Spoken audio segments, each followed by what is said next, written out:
sana.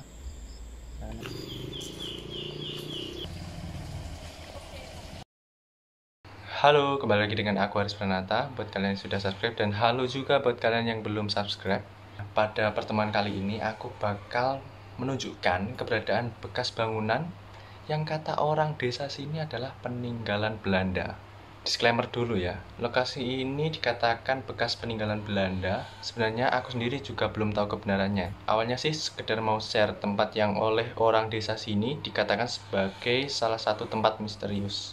Pabrik, begitulah orang desa sini menyebut area bangunan bekas Belanda ini. Beberapa bangunan sekilas terlihat rusak, hanya menyisakan runtuhan saja. Contoh yang akan aku berikan adalah pilar ini.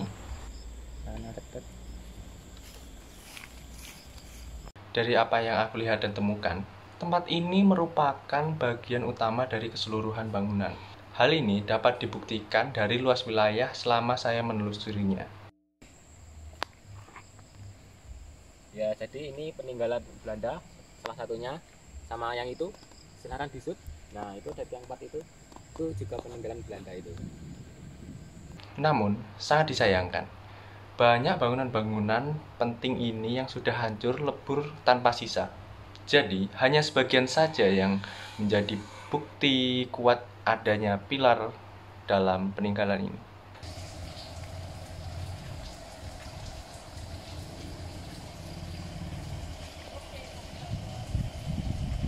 Ini merupakan sumber air yang kata orang sini dibangun pada zaman Belanda.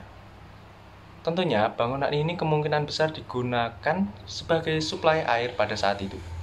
Bahkan, hasil kreasi tangan manusia dulu ini masih digunakan oleh masyarakat untuk memenuhi kebutuhan sehari-hari.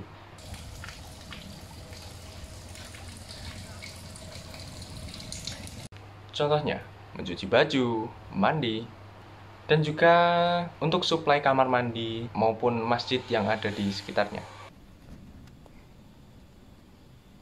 Bangunan ini terletak tidak jauh dari rumah saya, lebih tepatnya di sebelah selatan, dan dapat dijangkau 3 meter jalan kaki.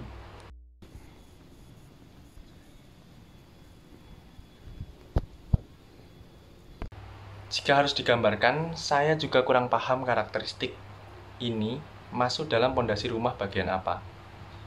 Sama seperti pilar sebelumnya, bangunan ini juga rusak dan sulit diketahui bentuk arsitekturnya. Dari hasil observasi yang saya lakukan terhadap bekas bangunan Belanda ini, dapat disimpulkan bahwa seharusnya perlu perawatan dan perhatian dari warga sekitar. Mungkin juga bisa sampai telinga pemerintah. Perlu dipahami bahwa jika bangunan ini tetap utuh dan terawat, mungkin dapat menjadi sumber pemasukan warga saat ini, karena dapat dijadikan sebagai wisata edukasi. Apabila kita lihat lebih jauh, tempat yang saya jelaskan tadi juga bisa menjadi sumber informasi dilakukannya penelitian. Bukti-bukti nyata yang jelas terlihat bisa menjadi alasan berbagai orang akademis mulai memilih tempat ini sebagai tujuan penelitian. Namun perlu diingat bahwa informasi yang diberikan ini juga masih perlu saya riset ulang kebenarannya. Bisa saja terdapat tempat-tempat peninggalan yang masih relevan seperti ini. Sekedar informasi, di sini tugas saya hanya ingin memberikan beberapa cerita yang dari kecil sering saya dengarkan dari orang-orang desa secara turun-temurun. Sekian, tetap support channel ini dengan cara subscribe. Dan jika ada saran atau beberapa hal yang dapat didiskusikan, bisa tulis di kolom komentar. Terima kasih.